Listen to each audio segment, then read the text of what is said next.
beberapa kali kita tuh Cirebon, Solo, Makassar, Jogja terakhir yang hadir wamen. Kenapa? Karena Dewan Pendidikan punya peran ingin mendampingi menteri. Ya. Contoh, dulu Mas Nadiem itu kalau ada Dewan Pendidikan nggak masuk penjara tuh Pak. Karena nggak ada pendamping. Ya. Nah, sekarang ini saya mengucapkan selamat kepada DPN sudah dibentuk lagi. Karena Dewan Pendidikan dulu dibangun oleh Menteri Pendidikan zaman MNO, dibubarkan, kan begitu. Sekarang dibangun lagi.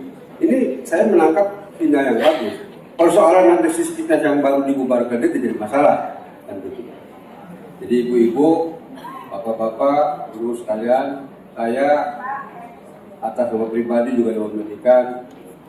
Tadi ibu mengatakan anak saya sampai dikeluarkan dari sedih loh. Nggak sampai ke saya itu. Kalau mana Bu?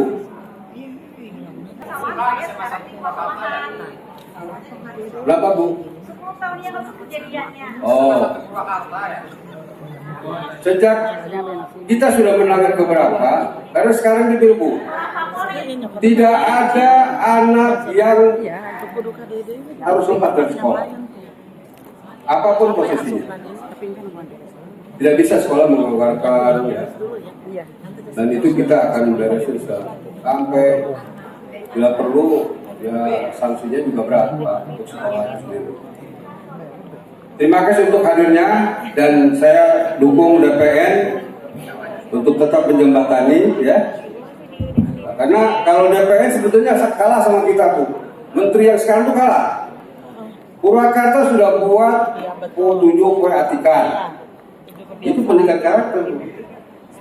Terus baru di pusat ada. Nah, Purwakarta tahun 2025 kita sudah buat Pergub 32 tentang penggunaan HP. Ya. Pusat baru kemarin tuh. Nah, jadi olahan Purwakarta hidup Purwakarta. Terima kasih warahmatullahi wabarakatuh.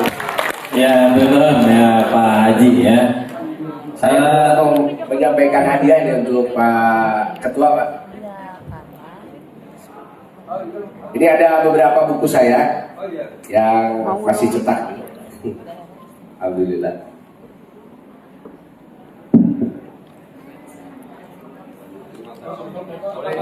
Betul. Foto.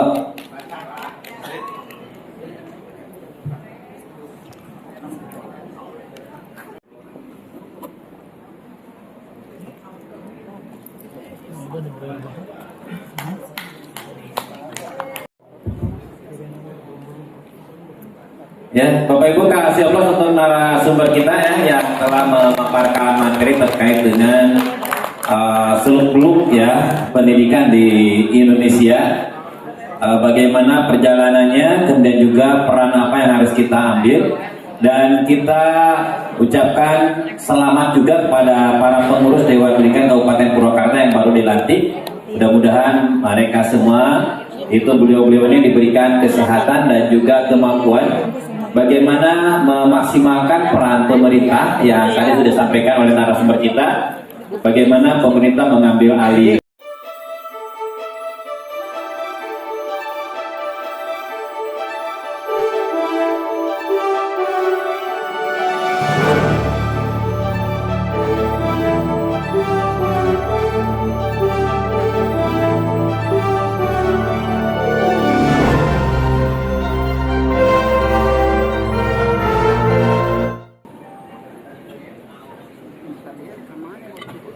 Assalamualaikum warahmatullahi wabarakatuh. Waalaikumsalam warahmatullahi wabarakatuh. Alhamdulillah nahmaduhu wa nasta'inuhu wa nastaghfiruh wa na'udzu billahi min syururi anfusina wa min sayyiati a'malina may yahdihillahu fala mudilla lahu wa may yudlil fala hadiya lahu wa an la ilaha illallah wahdahu la syarika lahu wa asyhadu anna Muhammadan abduhu wa rasuluh.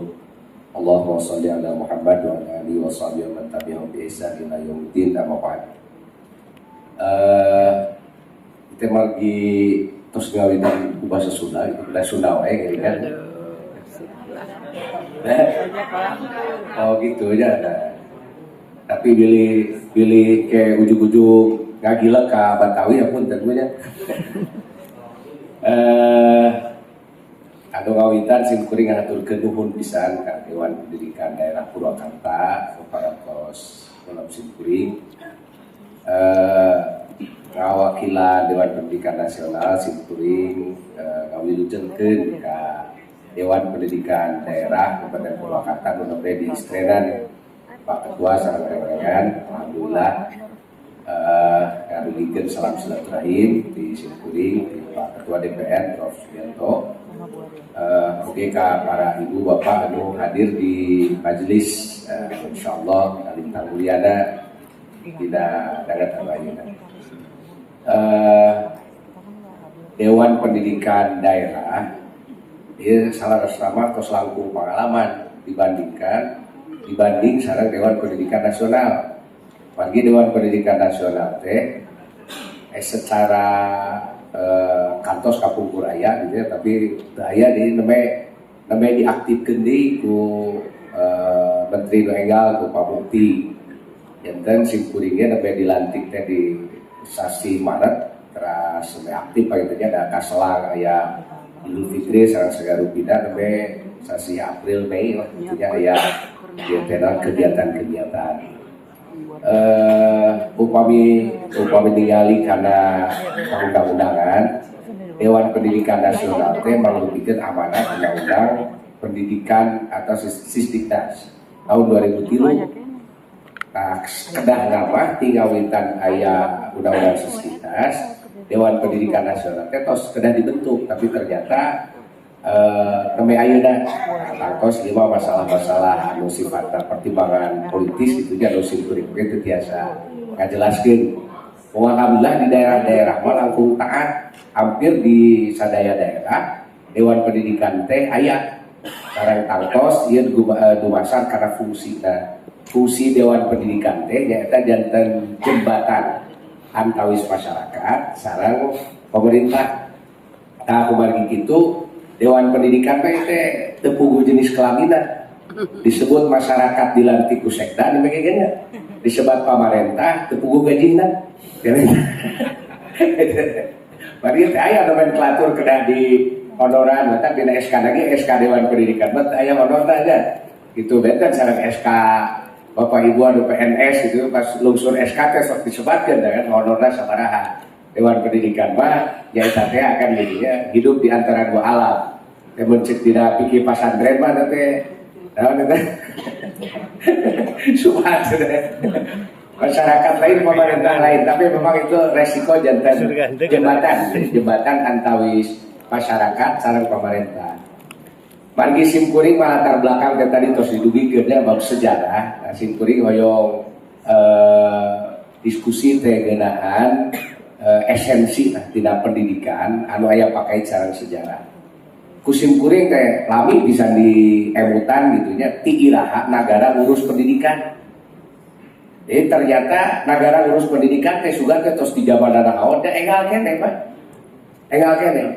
Dina sejarah negara modern itu paling tahun 1800-an sudah negara ngurus pendidikan. Upami praktek ngawitan mah anu ngawitan pisan nagara ngurus pendidikan jika naon teh di damel jantan program negara itu di kekaisaran di kerajaan Prusia di Jerman tahun 1770 abad ke-18 akhir. Nah jantan satu acana mah teu aya sejarah negara ngurus pendidikan. Pertanyaannya kieu Pak sederhana. Nalika negara teu ngurus pendidikan, nah pendidikan masyarakat teh gagal atau teu aya teu oge. Malah nu namina budaya Islamnya ulama, ilmuwan, ras ahli-ahli pan lahir teh nalika negara teu ngurus pendidikan. Jadi teh lahir di naon teh di tengah masyarakat gitu nya. Orang emutan lah di tradisi Islam ya. Ulama-ulama seperti Imam Bukhari, Imam Syafi'i, anu satecana gitu nya, terus para ulama-ulama ahli hadis, ahli fikih, ahli tafsir, pangrupi-rupi keahlian sareng kadienakeun mah ilmuwan-ilmuwan anu menguasai pangrupa-rupa ilmu eta lahir kalawan luar biasa bari jeung nagara teu ngurus pendidikan. Tah berarti urang teh kedah ngemut gitu nya salaku pemangku pendidikan kahiji latar belakang kunaon nagara ngurus pendidikan anu kadua urang kedah nimbang maslahat madonon lamun negara ngurus pendidikan naon leuwihna naon kurangna kira-kira gitu tah sabab ternyata ieu teh fenomena naon teh fenomena anyar di Indonesia we upami orang nyoko karena sejarah Indonesia anu ngawitan ngurus pendidikan di Indonesia tepan Belanda nalika aya kebijakan politik etis tahun 1800 etis politik teh kebijakan pemerintah negara ngayakeun sekolah-sekolah rakyat disebutna teh kapulpa folk school. Nah, dia kadieunakeun mah nalika Indonesia merdeka janten we sekolah rakyat disebutna ge sekolah angka 2. Naon sekolah angka 2 sabab engke teh kanggo masyarakat rakyat umum sekolah kelas 2 anu ngankur 2 tahun diajar maca dan nulis hungkul. Dari sekolah bener mah diayakeun ku swasta teras 6 tahun eta teh keur jadi calon juru tulis zaman baheula anu ngabiayaan oge biasana perusahaan-perusahaan di zaman Belanda itu. Nah, sedangkan pemerintah Belanda itu karena desakan kan tahun 1800-an teh aya novel anu ditulis ku Doris Dekker. Nah, eta novelna teh judulna teh Multatuli. Multatuli teh ngadongengkeun ngeunaan kumaha efek tina kolonialisme anu balu karena teh karena kabodohan masyarakat teh bodoh di mana teu bari samaca teu bisa ngitung sarta teu bisa naon ya tidak berkontribusi lah karena kemajuan bangsa.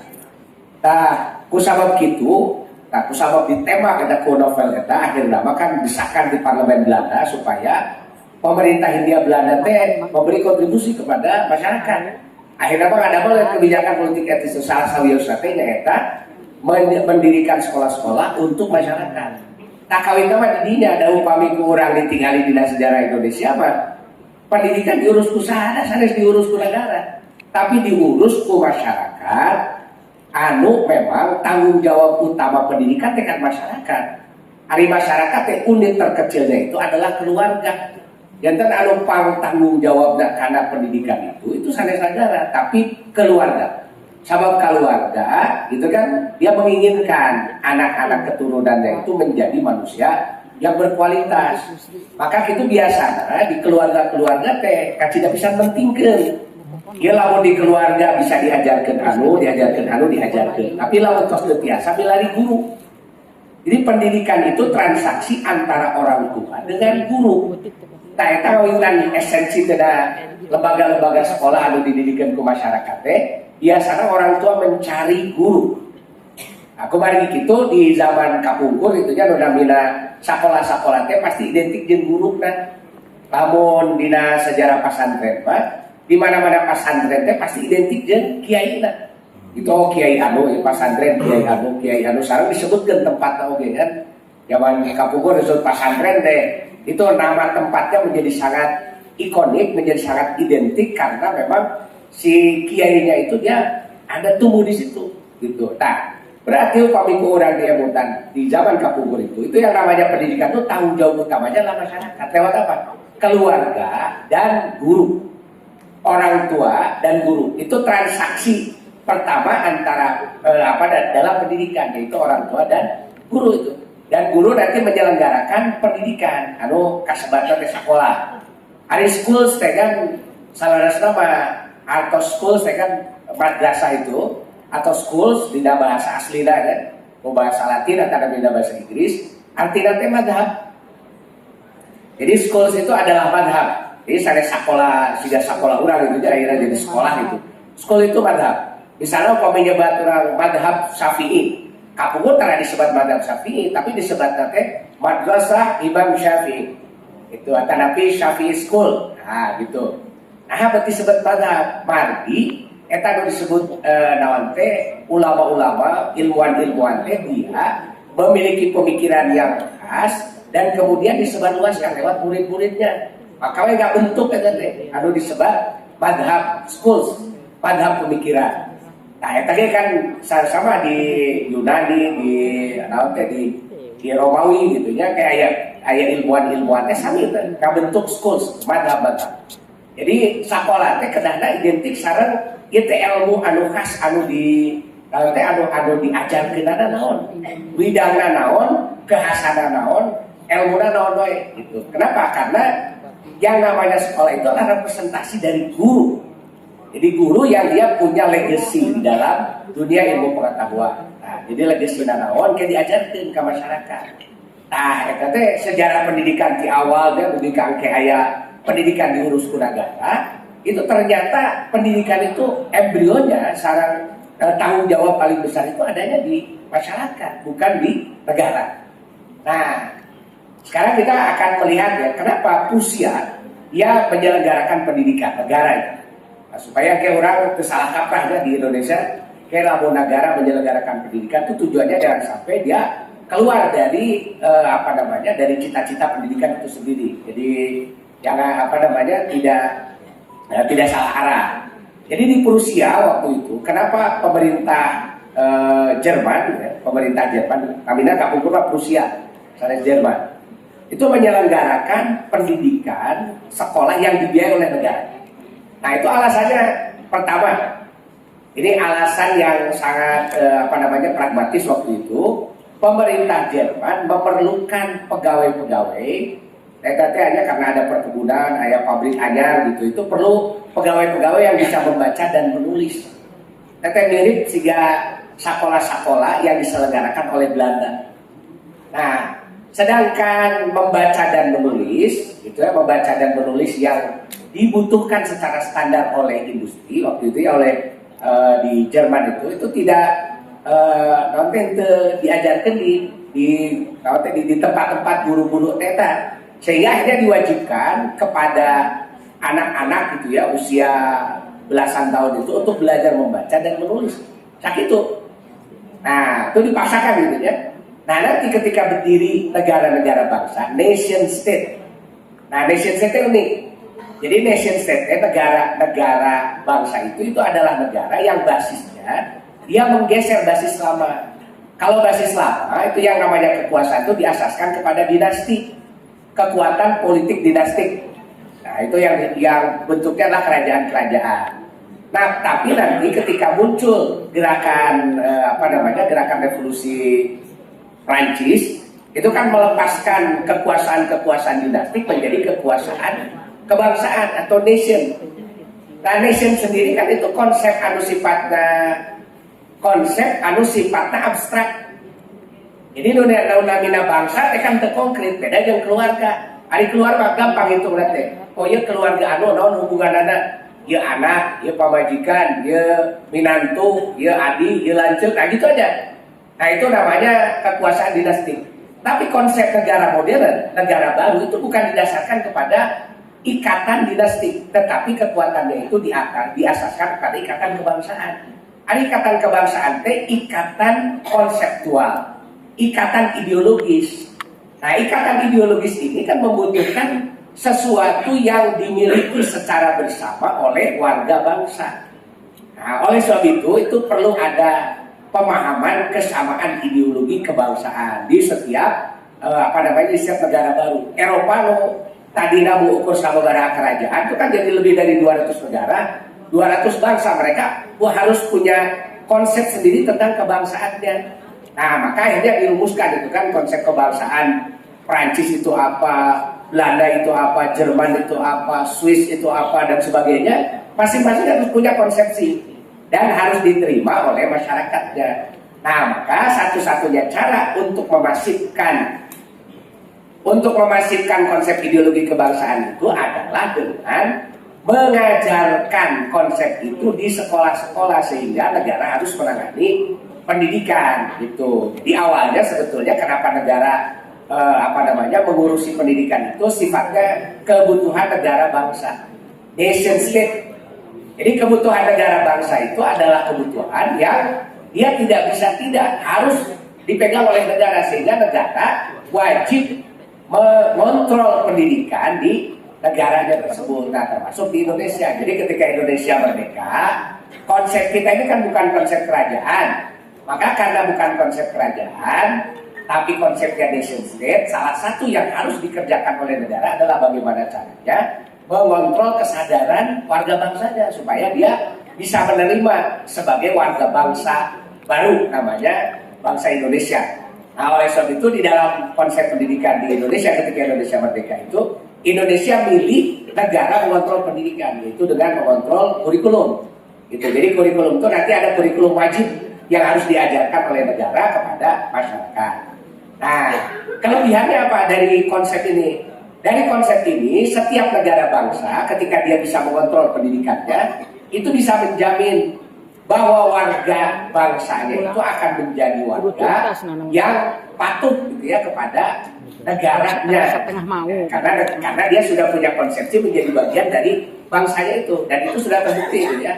Di berbagai negara bangsa, Amerika misalnya sudah lebih dari 2 abad, Indonesia yang baru belum sampai 1 abad ya, 45 nanti baru sampai 1 abad. Ini bisa memberikan pemahaman kepada warganya bahwa kita ini adalah bangsa Indonesia. Tapi ada kelemahan yang lain. Kelemahan yang lainnya adalah soal partisipasi masyarakat. Jadi gara-gara negara dia mengambil alih tanggung jawab pendidikan, itu yang namanya masyarakat seolah-olah dia bukan pemilik tanggung jawab utama. Nah, itu yang menjadi problem nanti di di negara-negara yang mengambil pendidikan ini sebagai tanggung jawabnya. Jadi peran serta masyarakatnya jadi kudu digusur. Masyarakat itu harus ditarik oleh negara, padahal sesungguhnya tanggung jawab pendidikan itu bukan tanggung jawab negara tadinya, tapi tanggung jawab masyarakat. Tapi ketika negara mengambil wilayah pendidikan ini menjadi tanggung jawab negara, maka akhirnya partisipasi masyarakat itu menjadi lemah. Bahkan masyarakatnya beki ogohan, Mbak. Ya, kan sesungguhnya gini nih. Kalau pendidikan itu tanggung jawab masyarakat, itu segala sesuatu yang menjadi dampak dari pendidikan itu harus menjadi tanggung jawab masyarakat. Misalnya soal pembiayaan pendidikan. Kan pembiayaan pendidikan itu kalau itu adalah tanggung jawab masyarakat, mestinya ya kembali ke masyarakat. Tapi ketika seperti dicontohkan oleh Jerman, pendidikan diambil alih oleh negara, akhirnya masyarakat mengembalikan itu kepada negara. Nah, makanya Jerman sampai sekarang itu Bu, lembaga pendidikannya itu semuanya dibiayai oleh negara, gratis. Jadi lumayan di Jerman itu, karena dia memang yang pertama kali memberikan contoh bagaimana negara mengambil alih tanggung jawab dari pendidikan itu. Nah, ketika diambil alih oleh negara, karena negara sudah menarik pajak, nah pajak dari masyarakat, maka masyarakat minta tanggung jawab pada negara. Kalau begitu silahkan saja. Pendidikan semuanya ditanggung-jawabi, pendanaannya lewat pajak. Nah, oleh sebab itu sampai hari ini kalau kita lihat Jerman ya, itu sekolah ke Jerman itu gratis, bahkan yang dari luar negeri saja datang ke sana gratis. Jadi mau kuliah apa itu TK sama S3 itu nggak ada bayarannya. Makanya Jerman itu sampai sekarang perguruan tingginya paling tidak berminat untuk ikut rankingan. Coba cari deh, kalau ada ranking perguruan tinggi tertinggi, misalnya ranking 1 di dunia, itu di antara ranking perguruan tinggi itu minus perguruan tinggi di Jerman. Padahal kita tahu banyak sekali ilmuwan yang lahir dari Jerman. Kita tahu misalnya di kita saja kan kita punya tokoh ya Pak Habibie yang berasal dari Jerman yang sangat luar biasa, dan memang standar pendidikan di Jerman itu dia sangat tinggi itu. Dan bahkan karena pendidikannya gratis, kalau kita misalnya S3 atau ke Jerman, itu si pembimbing itu tidak peduli dengan kita ini. Maksud tidak peduli itu begini, dia punya standar begini. Kalau kamu tidak masuk standar saya, udah kamu selesai aja, tidak usah dilanjut di sini kan gitu. Jadi belum tentu itu yang bisa daftar di perguruan tinggi di Jerman bisa lulus di dinyaknya. Karena kasus gagal itu banyak sekali. Standarnya sangat tinggi itu. Nah, kenapa? Karena mereka tidak peduli dengan orang-orang yang datang, karena mereka tidak bayar kan datangnya itu, dibayar oleh negara. Nah, itu sepenuhnya pendidikan itu digratiskan. Sehingga karena negara sudah mengambil alih pendidikan dan juga pembiayaannya kepada diambil oleh negara. Negara pun dia tidak segan-segan tuh. Pajak dari masyarakat itu naiknya luar biasa, kan seperti di Jerman itu tinggi sekali tuh pajaknya. Nah, negara-negara lain yang meniru Jerman, seperti Belanda, misalnya Belanda juga setengah lah itu ya mempraktekkan itu. Kemudian kita karena belajarnya dari Belanda, kelihatannya di kita ini kan fiskal kita juga belum terlalu kuat seperti di Jerman. akhirnya pembiayaan pendidikan di kita ini jadi terpukul oke sih sebetulnya Pak ya. Dari masyarakat masih sangat dibuka, tapi juga fiskal kita juga untuk membiayai pendidikan secara penuh belum belum bisa memadai juga. Walaupun tentu saja kita kalau mau ideal gitu ya, kalau negara ini sudah mengambil alih pendidikan, yang harus kita pikirkan adalah bagaimana negara bisa membiayai fiskalnya gitu. Jadi semua pembiayaan pendidikan yang diambil alih oleh negara itu harus dibiayai dari pajak masyarakat. Dan sebetulnya ini tidak terlalu sulit juga sesungguhnya kan gitu. Tergantung will dari pemerintahnya. Ini kalau pemerintahnya dia mau secara serius dia menjadikan pendidikan ini sebagai investasi utama di dalam dalam proses pembangunan. Nah tentu saja biaya pendidikan itu menjadi sesuatu yang sangat serius akan diperhatikan. Dan kalau kita hitung misalnya dari 20% biaya pendidikan dari APBN itu kan sekitar 700 triliun. Semestinya kalau 700 triliun itu dipakai secara proper, secara optimal, harusnya di Indonesia itu bisa niru Jerman gitu. S1 sampai dari TK sampai S3 itu bisa gratis sesungguhnya kan gitu. Cuma masalahnya di kita ini kan tarik-tarikan fiskal itu kemana-mana gitu, sehingga biaya pendidikan yang aslinya harus 20% itu kan akhirnya dihitungnya dari berbagai komponen. Dulu misalnya ketika masih ada dana desa yang dialirkan ke desa-desa, itu kan sebagian biaya pendidikan yang 20% itu kan masuknya di situ, ada di anggaran dana desa itu. Nah sehingga yang asli digunakan oleh Kementerian Pendidikan dan Kebudayaan sekarang kan dibagi ya Kementerian Agama, kemudian Kementerian Pendidikan Tinggi dan Kemendikbud itu tidak sampai hanya sekitar 150 triliun gitu. Jadi artinya kalau di angka 700 triliun berarti kan itu 500 triliun lebih. Nah itu dialokasikan untuk yang lain-lain. Karena selama ini juga ternyata yang ngambil porsi alokasi dana pendidikan itu banyak sekali. Misalnya sekarang ya pendidikan kedinasan. Pendidikan kedinasan itu semuanya mengambil porsi anggaran pendidikan. Contoh misalnya Akmil, Akademi Militer kan itu ya yang menyiapkan calon-calon tentara. Akpol, Akademi Kepolisian itu yang rutin. Kemudian PDN, kemudian beberapa kedinasan yang lain mengambil porsi juga. Dan itu ternyata jumlah yang diambil lebih besar daripada yang diberikan untuk perguruan tinggi yang berada di bawah, kalau sekarang di bawah Kemendikbud gitu. Jadi itu lebih kecil tuh. Jadi lebih kurang lah untuk kedinasan ini yang dilayaninya hanya sekian belas ribu saja, sedangkan ini yang perguruan tinggi yang di bawah Kemendikbud ini jumlahnya jutaan yang dilayani, ternyata mendapat anggaran yang lebih kecil dibandingkan dengan anggaran kedinasan ini. Nah tentu saja ini Dewan Pendidikan harus bicara kan masalah ini. Cuma sayang ini karena sekarang Pak Dewan Pendidikan Nasional itu dibagi dua juga ternyata Pak. Jadi ada Dewan Pendidikan Nasional di di Dikdasmen. Nah saya ini Dewan Pendidikan Nasional di Dikdasmen. Jadi yang kami usulkan itu hanya berkaitan dengan pendidikan dasar menengah saja. Dan itu di Kemendikbud sekarang ada juga Dewan Pendidikan Tinggi.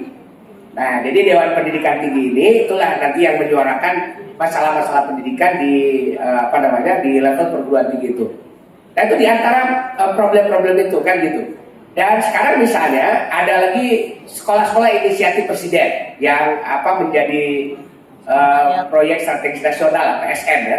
Misalnya seperti ada sekolah rakyat, sekolah sekolah Garuda ya. Dan sekarang ada lagi sekolah terintegrasi.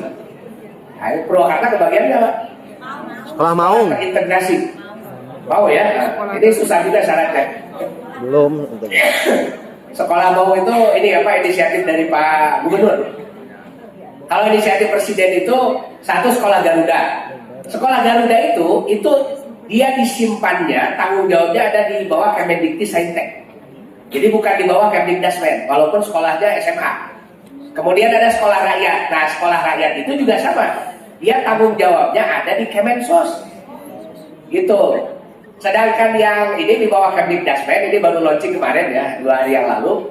Itu ada namanya sekolah terintegrasi. Nah, sekolah terintegrasi nasional. Itu dulu sebetulnya sudah pernah ada tuh RSBI, Rintisan Sekolah Standar Internasional kan. Nah sekarang ini dibuka lagi, namanya sekolah terintegrasi. Itu baru ada 17 kabupaten kota yang yang dijadikan sebagai proyek percontohan, dan ini di bawah Kemendikbud. Nah ini semuanya walaupun beda-beda kementerian, itu anggarannya masuk juga dalam anggaran pendidikan ya, walaupun memang pekerjaannya pendidikan. Nah sehingga itu yang namanya anggaran pendidikan tuh masuk kemana-mana, bahkan termasuk MBG itu kan gitu ya. Nah dia makan bergizi gratis yang juga merupakan proyek usulan dari Presiden, itu kan masuk ke dalam hitungan angka 20% pendidikan itu. Dan ternyata untuk MBG ini angkanya sampai 34% dari anggaran pendidikan. Luar biasa itu. Jadi lebih besar daripada untuk membiayai guru-guru ya. Jadi guru-guru ini yang gajinya katanya lebih kecil daripada dari tukang cucinya MBG itu. Itu dibiayai lebih kecil dibandingkan dengan untuk membiayai MBG ini. Nah sebetulnya kan persoalannya adalah bagaimana kan gitu ya. Ini nanti asas keadilan dalam penganggaran itu harus diselaraskan. Nah disinilah saya kira peran dari masyarakat yang harus dijembatani oleh DPN atau oleh DPD ya, Dewan Pendidikan Daerah. Jadi Dewan Pendidikan Daerah, Dewan Pendidikan Nasional ini tugasnya adalah menjadi jembatan, menyampaikan apa-apa yang terjadi di masyarakat yang ada kaitan dengan pendidikan untuk nanti dijadikan sebagai usulan-usulan kebijakan. Nah inilah saya kira yang menjadi sangat strategis dari fungsi Dewan Pendidikan ini. Cuma sayang di dalam RUU Sisdiknas baru Pak, itu Dewan Pendidikannya terayah. Jadi kalau nanti RUU Sisdiknas baru ini diundangkan atau diresmikan tapi tidak ada Dewan Pendidikan, mungkin ini setelah dilantik nanti langsung dibubarkan lagi Pak. Kan itu ya, karena tidak ada nomenklaturnya gitu. Jadi di pasal partisipasi masyarakat itu yang namanya komite sekolah, Dewan Pendidikan, baik itu di daerah, provinsi maupun di nasional, itu dihapuskan, itu tidak ada sama sekali. Artinya partisipasi masyarakat itu tidak diberi jembatan di dalam RUU baru itu.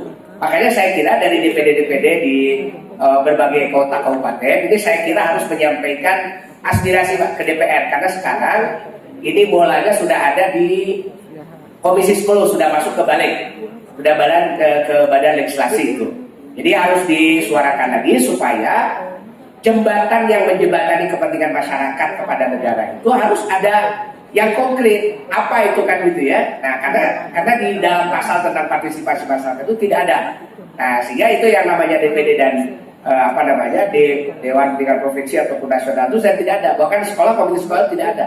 Padahal sekali lagi kalau lihat di dalam sejarah tadi itu, bahwa yang namanya pendidikan itu awalnya adalah tanggung jawab masyarakat. Artinya apa? Masyarakat itu bisa menjamin, harus bisa memastikan bahwa anak-anaknya ketika dititipkan di sekolah-sekolah yang dikontrol oleh negara, apakah sesuai dengan ekspektasi masyarakat atau tidak.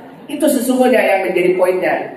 Kalau misalnya ini negara menyelenggarakan pendidikan, bikin kurikulum dan sebagainya, tapi ternyata tidak sesuai dengan kebutuhan masyarakat, tidak sesuai dengan ekspektasi masyarakat. Nah ini masyarakat harus ngomong ke siapa kan gitu. Harusnya peran dari Dewan Pendidikan Daerah itu dia menjadi penampung aspirasi dari masyarakat. Jadi disampaikan kepada kepada pemangku pendidikan, kalau di daerah tentu saja kepada kepala dinas pendidikan nanti, atau kepada bupati ya secara langsung, untuk dijadikan sebagai kebijakan-kebijakan yang lebih strategis. Oh ini ternyata masyarakatnya merasa kurang pada bidang ini, kurang pada bidang ini, dan seterusnya.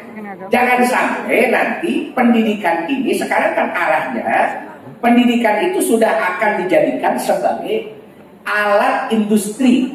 Jadi komodifikasi pendidikan, terutama saya kira ya dengan adanya, nanti saya sampaikan ya, tentang ada namanya sekolah kerjasama itu, SPK.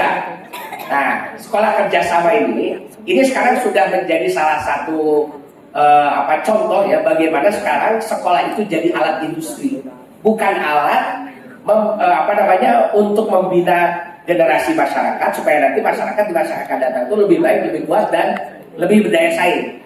Nah di sekolah-sekolah kerjasama itu sekolah yang dia afiliasinya ke sekolah-sekolah internasional. Misalnya ada sekolah Cambridge, ada sekolah Oxford dan sebagainya begitu ya. Yang itu harganya mahal sekali. Ada yang sekali masuk itu bisa ya bayar uang masuknya saja sekitar 200 juta dan sampai 500 juta. Yang SPP-nya sebulan 10 sampai 20 juta gitu ya. Yang itu sangat mahal lah. Dan ternyata sekolah-sekolah kerjasama ini hanya diisi oleh sekitar 10.000 siswa saja. Nah 10.000 siswa ini dia menghabiskan anggaran masyarakat. Jadi di luar, karena nggak pakai APBD, tapi masyarakat membayar ya ke sekolah-sekolah ke sekolah-sekolah kerjasama ini dalam jumlah yang sangat banyak. Yang kalau uang itu digunakan itu bisa membiayai 1.000 sekolah yang diselenggarakan oleh negara. Jadi di antara ada sekitar 150 sekolah kerjasama di Indonesia ini yang itu kalau digunakan dananya itu bisa membiayai lebih dari 1.000 sekolah yang ada di kita dengan biaya yang memadai. Gurunya gajinya bagus, murid-muridnya terlayani dengan baik dan sebagainya. Dan ternyata kemana uang yang sangat banyak itu dinikmati oleh para penyelenggaranya. Jadi akhirnya sekolah sudah bergeser menjadi bisnis. Coba bayangkan kalau sekarang masyarakat yang dihadapkan pada bisnis persekolahan, pasti saya yakin masyarakat yang tidak punya sumber daya, masyarakat yang punya duit walaupun anak-anaknya palalinter gitu ya, dia semua bisa nyekolah ke tahun sebab karena sekolah sudah bergeser menjadi bisnis. Nah saya kira memang ini kalau seandainya RUU Sisdiknas yang akan sedang dibahas ini nanti arahnya adalah melegitimasi sekolah menjadi arena bisnis baru, tentu saja masyarakat yang harus maju ke depan. So kalau sekolah sudah bergeser menjadi bagian dari bisnis, sudah bukan lagi bagian dari persoalan strategis yang harus diurus negara untuk masyarakat, ya nanti lama-lama masyarakat itu ya akan semakin bodoh saja. Karena tidak memiliki akses terhadap pendidikan yang bermutu, pendidikan yang berkualitas. Nah, di sini saya kira peran serta dari Dewan Pendidikan Daerah, Dewan Pendidikan Provinsi atau Dewan Pendidikan Nasional itu harus dibunyikan lagi. Dan bahkan itu harus diberi kejelasan soal misalnya ya, soal pembiayaan. Selama ini di dalam Undang-Undang Sisdiknas tahun 2003 itu, walaupun ada bunyinya Dewan Pendidikan, tetapi tidak dibunyikan siapa yang harus membiayai. Makanya itu kan akan bergantung kepada kesadaran dari pemerintah daerah masing-masing. Kalau pemerintah daerahnya sadar dibiayai, lamun itu mah dianggap sampai enak, gitu kan? Gitu. Jadi ada yang dia tidak punya anggaran dan sebagainya gitu. Padahal Dewan Pendidikan harus bekerja untuk apa? Untuk menjembatani keluhan-keluhan masyarakat tentang masalah pendidikan. Kenapa? Karena tadi pendidikan itu pada mulanya adalah tanggung jawab masyarakat, bukan tanggung jawab negara. Negara kemudian mengambil alih tanggung jawab itu sehingga masyarakat harus memberikan kontrol, dan kontrol itu harus dibunyikan, dikonkretkan. Nah, oleh sebab itu reasoning dari adanya Dewan Pendidikan ini harus terus dikuatkan, harus dikokohkan. Sebab selama ini mungkin masyarakat kurang paham juga gitu ya di Dewan Pendidikan awal gawena gitu ya, untuk apa dia ada. Nah, karena kurang paham, akhirnya kan masalah-masalah pendidikan ini jadi tidak punya saluran dari masyarakat itu. Padahal sesungguhnya masyarakat dia boleh menyampaikan aspirasinya seluas-luasnya kepada Dewan Pendidikan itu. Dan Dewan Pendidikan nanti kan ini berfungsi menyaring kira-kira masalah-masalah apa yang yang harus disampaikan dan kemudian harus berujung kepada kebijakan. Karena pada akhirnya kan yang namanya suara-suara masyarakat ini dia baru akan menjadi efektif kalau sudah menjadi kebijakan. Jadi jangan sampai dari suara-suara yang beredar begitu saja. Selama ini kan keluhan-keluhan masyarakat itu hanya ditampung, bisa kalau sekarang kan lewat medsos ya. Medsos, kemudian kalau ada di koran-koran dan sebagainya. Tapi itu tidak ada jembatan langsung untuk sampai menjadi kebijakan. Nah, makanya perlu ada jembatannya tadi. Dan jembatannya itu kan Dewan Pendidikan. Makanya Dewan Pendidikan ini karena sebagiannya mewakili masyarakat, tapi sebagiannya juga dia harus berhubungan dengan pemerintah, maka dia berada di antara dua kubu itu kan, gitu ya, kubu masyarakat dan kubu pemerintah. Sehingga Dewan Pendidikan ini tentu saja harus memahami betul bagaimana keinginan, keluh kesah dan problema yang terjadi di masyarakat, tapi juga harus memahami bagaimana kemampuan dari pemerintah di dalam di dalam mengeksekusi setiap kebijakan-kebijakan itu. Dan inilah saya kira yang harus dipahami oleh kita, sehingga yang namanya Dewan Pendidikan baik daerah, provinsi maupun nasional itu tetap harus harus eksis dan harus dibunyikan perannya itu. Saya kira dari saya cukup sekian saja sebagai pengantar ya. Saya yakin Bapak-Bapak ini terutama para anggota Dewan Pendidikan yang sudah lebih berpengalaman lah dari saya ya mengenangani masalah pendidikan di daerah terutama. Jadi nanti pasti akan banyak hal-hal yang bisa disampaikan. Juga Bapak Ibu yang hadir di sini tentu juga akan banyak gagasan. Insya Allah kita diskusi sampai waktu yang sudah ditentukan. Terima kasih. Assalamualaikum warahmatullahi wabarakatuh. Terima kasih Bapak dan Ibu untuk narasumber kita. Pemaparan materi yang sangat bagus sekali Bapak dan Ibu. Kita mengetahui sejak kapan pendidikan itu diambil alih oleh negara, dan juga sudah tergambar dalam diri kita, dalam pemikiran kita, peran apa yang nanti mungkin akan kita lakukan baik sebagai kepala sekolah maupun sebagai pengawas, dan juga terutama Dewan Pendidikan. Terutama dengan tantangan yang baru, itu pekerjaan Dewan Pendidikan sudah jelas sekali. Bapak dan Ibu, mungkin ada hal-hal yang ingin diperjelas, dipertegas, dan juga diperluas. Bangga untuk pertanyaan, sesi pertanyaan untuk diskusi kita. Oh, ada pertanyaan. Ya, boleh tanggapan ya, boleh tanggapan, tidak harus pertanyaan, tanggapan atau juga masukan pemikiran. Kita untuk termin pertama untuk 3 pertanyaan, Bangga. 1 ya, 1, 2 lagi, Bangga Bapak Ibu. DIT Al-Azhar Cikopo Bungur Sari. Berdiri Terima kasih ya. atas waktu yang telah diberikan. Saya apresiasi atas pemateri yang basicnya sejarah ya. Dan ini luar biasa, ahli sejarah bergelut dalam dunia pendidikan. Tetapi ada keluhan atau mungkin juga unek-unek. Kalau dulu kita di SD, SMP, SMA itu ada pelajaran sejarah ya. Nah, saat ini maju dari Pak dibanding peradaban ya Pak, dibanding dengan hari ini. Menurut Bapak bagaimana? Terima kasih, itu saja. Assalamualaikum warahmatullahi wabarakatuh. Ya, terima kasih. Ada 3 pertanyaan. Ya. Jomplangnya kualitas pendidikan di satu tempat dengan yang lain kan itu karena faktor-faktor itu. Faktor kualitas gurunya, pelayanan kepada muridnya, proses pembelajarannya kan gitu. Nah, dan sekolah-sekolah bagus. Mana semoga sehat walafiat dan terus untuk memajukan pendidikan, dunia pendidikan Purwakarta istimewa dan lebih istimewa. Baik, sebelumnya juga saya akan memberikan pantun buat Bapak. Pergi ke pasar membeli pita indah berwarna biru.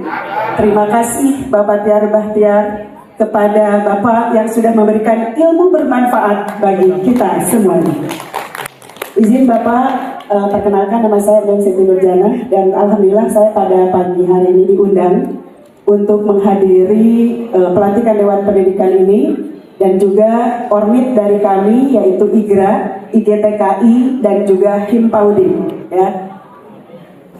Ketiga ormit ini bernaung di instansi yang IGRA itu adalah di Kementerian Agama, kemudian untuk PAUD dan TK sendiri itu di Dinas Pendidikan, dan seluruh lembaga yang ada di Purwakarta 670 pendidikan anak usia dini.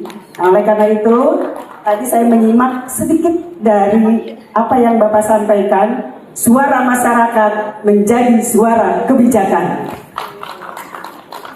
Terkait dengan itu Pak, guru PAUD ya, yang notabene kebanyakannya sangat minoritas ASN-nya, untuk DRA saja dari 1077 itu non PNS-nya, ASN-nya itu ada 11 Pak, asalnya 13, 2 sudah purna, jadi tinggalnya 1000 sekian gitu ya Pak. Nah kemudian juga guru-guru PAUD dan TK sama seperti halnya demikian, jadi tidak seimbang antara guru ASN dan guru non ASN. Apa yang akan saya sampaikan, mumpung nih ketua dewan dan jajaran pengurus nih di sini yang masih hangat sekali gitu ya untuk bisa menjadi jembatan seperti apa yang tadi Bapak sampaikan ya. Kalau saya melihat dan saya hadir di setiap kegiatan 27 kabupaten kota, Purwakarta salah satunya yang belum memperhatikan kepada guru-guru ASN, khususnya baik itu dari tingkat TK, kemudian SD, SMP dan SMA. Begitu juga RA, NI, MTS dan MA ya. Nah, untuk itu Pak, mumpung hadir semua, kalau kita mau bertemu dengan Bapak, khawatir waktunya sangat padat gitu ya. Makanya mumpung hadir di sini, tadi juga sudah ada dari bidang kepawodaan ya Teh ya.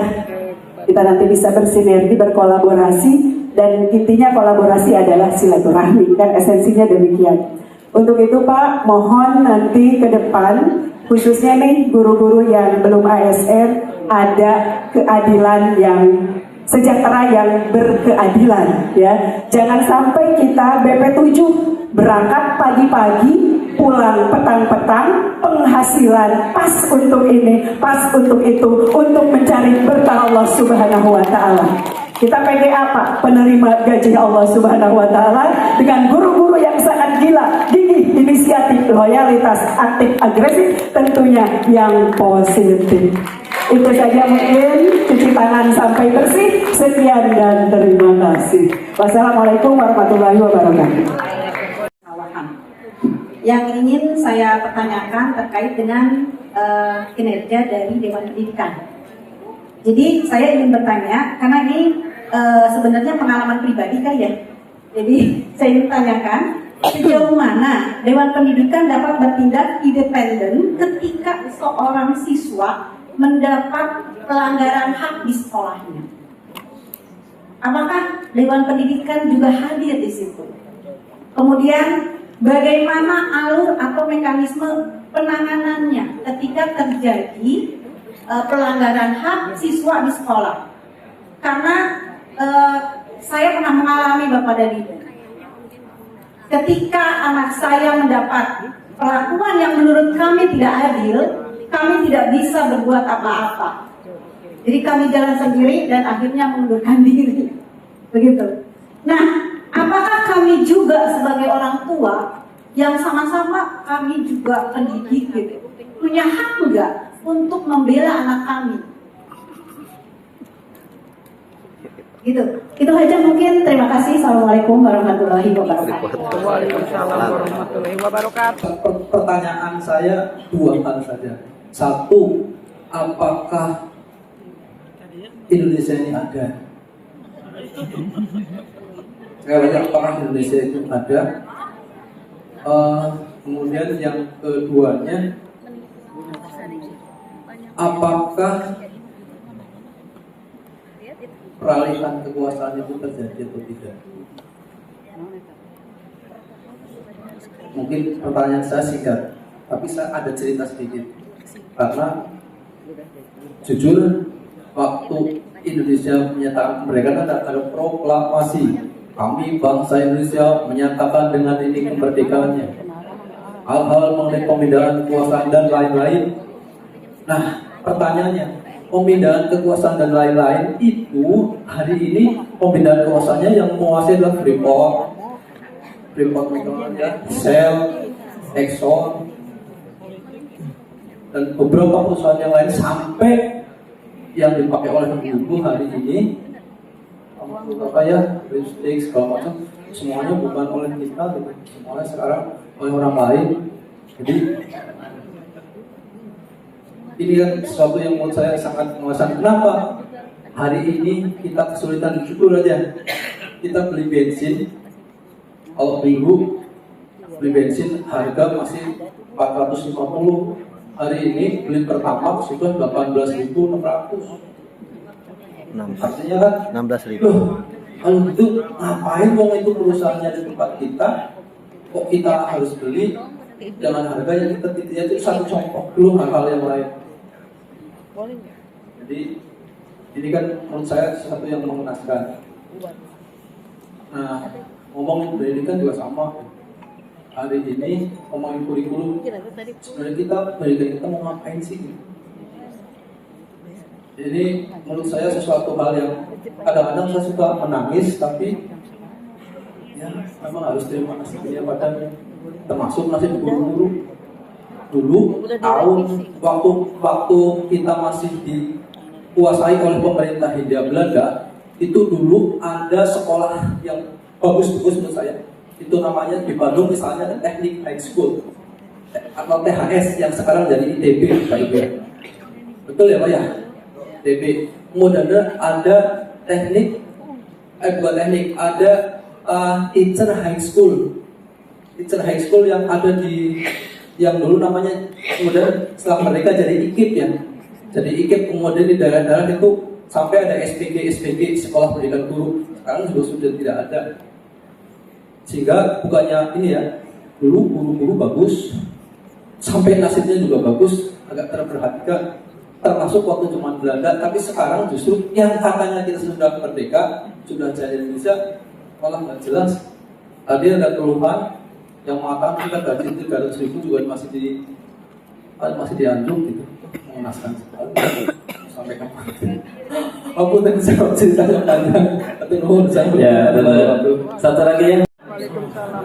Perkenalkan, nama saya Ujang Sucipto dari SD 2 Tanjung Sari, Kecamatan Pondok Salam. Kebetulan sebagai pengurus AGPAI, juga pengurus KKGA Kabupaten Purwakarta. Bapak yang terhormat, ini yang tadi cukup komplit ya, ada dari kesejahteraan, kemudian pembelajaran.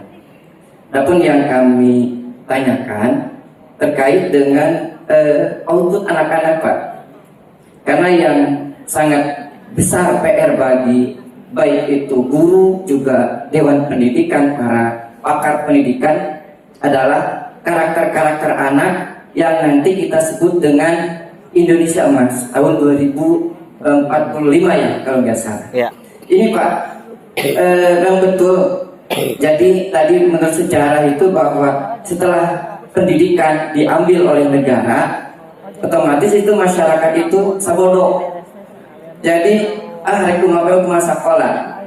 Kemudian saya sebagai guru PAI sangat miris setelah evaluasi sekarang sudah 1 minggu berjalan pendidikan, ternyata anak-anak setelah libur Pak kembali ke sekolah itu akhlaknya waduh, kembali bahasa-bahasa yang kurang baik, kemudian yang sering kami tanaman baik itu TDB atau apapun kebersihan itu ternyata kembali lagi kepada ya seperti itu, balala, sekolah dan lain sebagainya. Setelah kami evaluasi 1 minggu ini, nah yang kami inginkan rumusan-rumusan dari para pakar pendidikan. Jadi masyarakat itu atau orang tua itu bukan hanya angka yang kita kejar, bukan hanya ijazah atau bertulisan angka yang paling tinggi, tapi karakter-karakter kesadaran dirinya itu bagaimana agar bisa muncul Pak.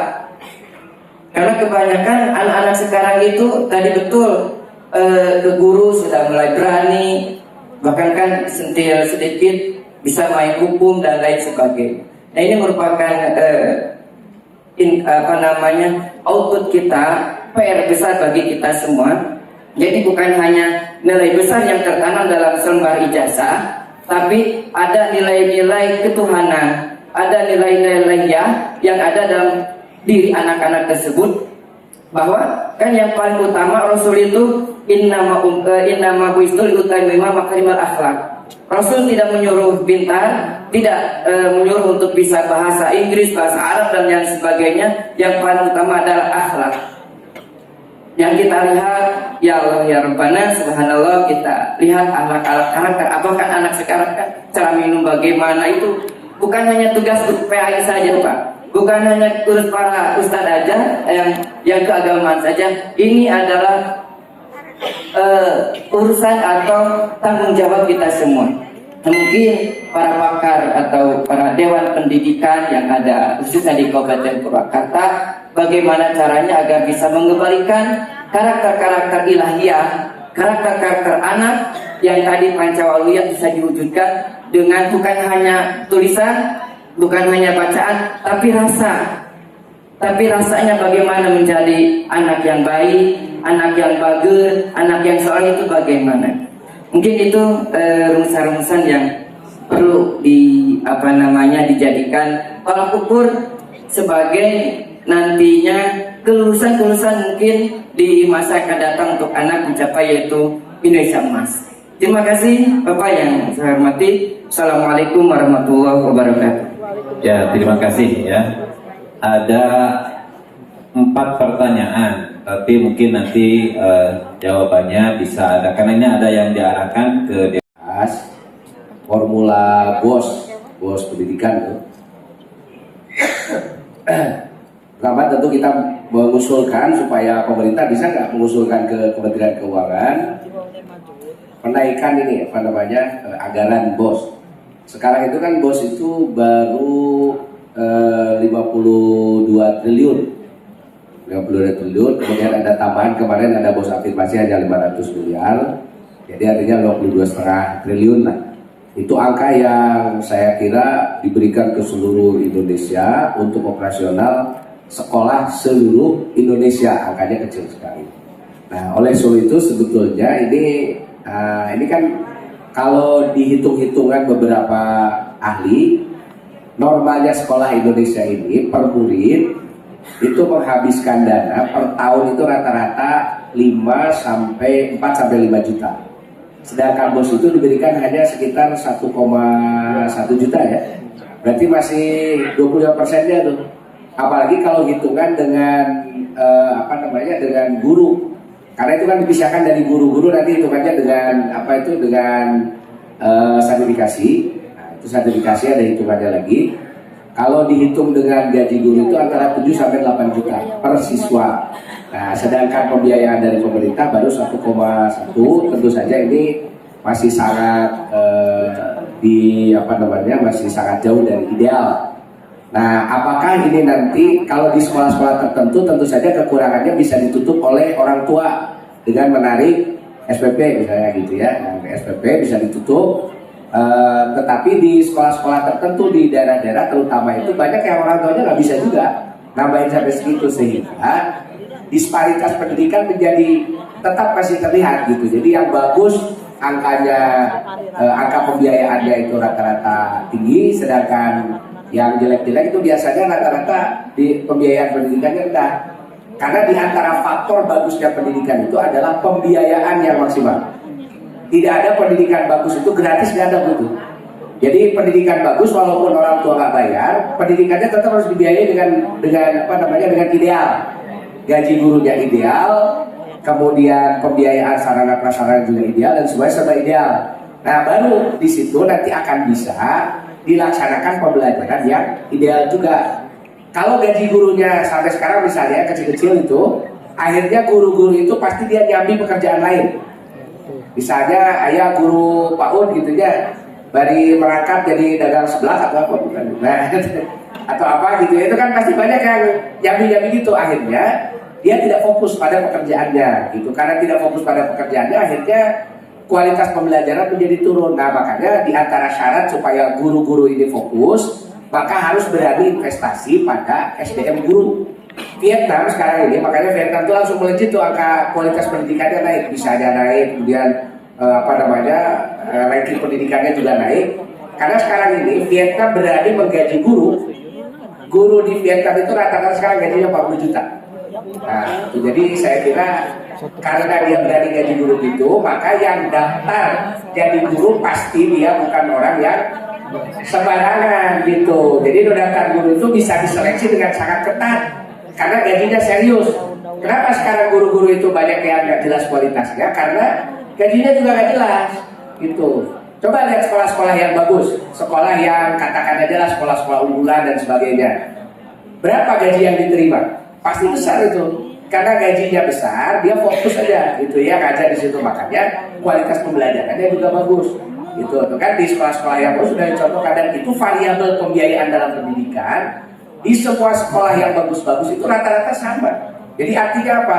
Faktor pembiayaan di dalam penyelenggaraan pendidikan itu memainkan peran yang sangat signifikan. Itu untuk apa? Untuk memfasilitasi penyelenggaraan pendidikan supaya dia berjalan maksimal. Saya kasih contoh misalnya zaman dulu kiai-kiai dia punya pesantren.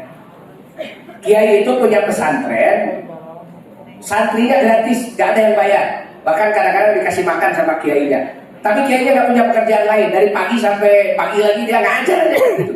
Ngajar dan fokus ngajarnya itu. Dan biasanya murid-muridnya harus kayak gitu kalau kiainya fokus itu. Pertanyaannya apakah si pesantren itu berjalan benar-benar gratis? Ternyata tidak.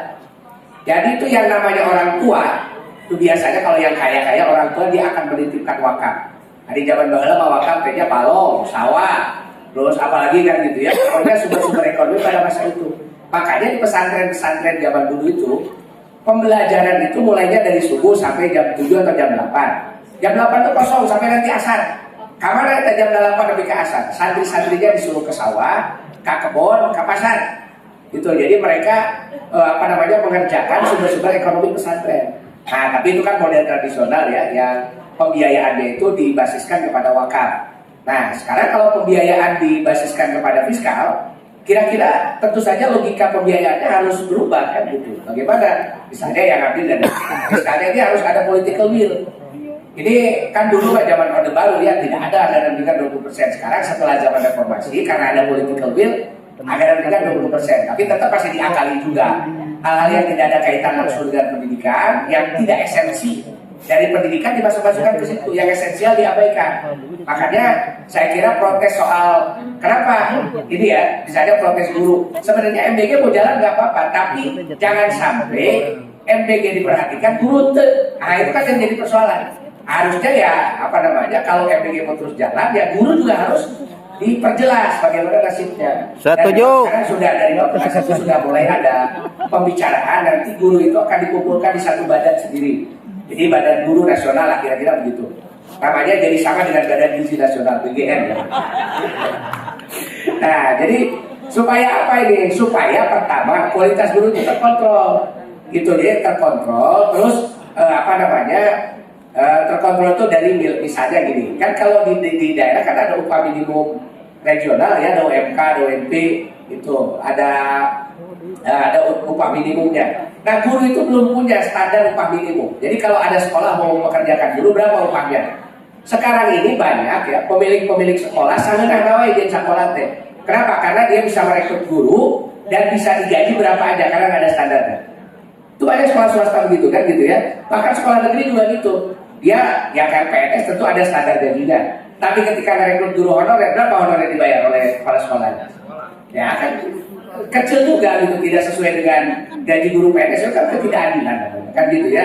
Masa yang PNS di gajinya sekian, yang honorer jauh lebih kecil kan gitu. Bahkan nilainya sampai tidak manusiawi sesungguhnya kan gitu. Dan ini kan jadi sangat problematik. Nah, makanya saya kira isu tentang kesejahteraan guru dan kualitas guru ini harus menjadi perhatian yang sangat serius. Dan saya kira harus disuarakan terus ya.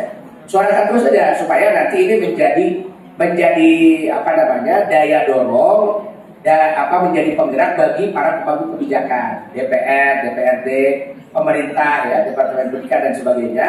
Itu nanti supaya memikirkan masalah ini, bahwa kesejahteraan guru itu sesuatu yang harus menjadi isu utama itu. Bahwa nanti guru-guru itu harus bisa fokus, dan pilihan menjadi guru itu harus menjadi pilihan yang kompetitif, bukan pilihan kan gitu aja jadi guru nanti ancamnya begitu. Jadi orang jadi guru itu harus benar-benar pilihan profesi yang yang punya martabat, punya harga diri gitu. Nah, saya kira ini menjadi satu isu yang sangat penting tentu saja untuk dipikirkan di masa yang akan datang. Nah, tentu yang namanya yang kayak DPR, DPD ini kan karena bergeraknya di kebijakan, tadi ada pertanyaan juga soal bagaimana DPD soal ada hak-hak anak dan sebagainya. Tentu saja karena DPD ini ada kaitan juga dengan kebijakan. Kalau disampaikan boleh saja.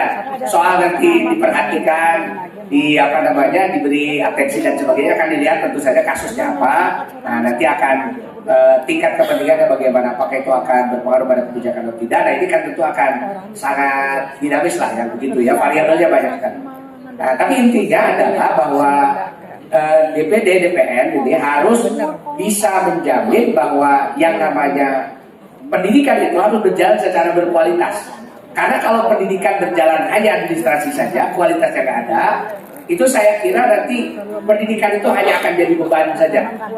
Jadi dia biayanya besar, tapi tidak menghasilkan SDM sebagaimana yang kita harapkan. Gitu. Jadi supaya ini akan baik, maka orientasi pada mutu ini yang sekarang menjadi salah satu concern ya dari Menteri Pendidikan yang baru ini harus menjadi salah satu perhatian utama, dan tentu variabel mutu ini banyak sekali.